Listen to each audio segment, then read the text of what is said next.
Here is how to change your private YouTube video to public. You can do this using either your computer or your mobile device.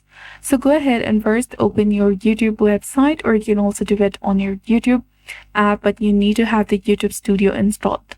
Then click on your profile picture icon in the top right corner. Then select YouTube Studio. This will take you to studio.youtube.com. Then select content, which is below the dashboard option. Find the private video that you want to make public. Check the box, and here select the edit option. Click on this drop down menu and select visibility. Now click on this drop down menu again under visibility and select public. Then select update videos in the top right and you'll be done.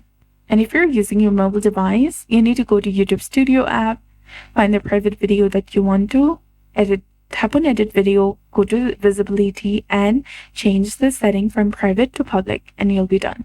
So that's it. I hope you found this video helpful. If you did, please like, share and subscribe. Thanks for watching. We'll see you again in the next one.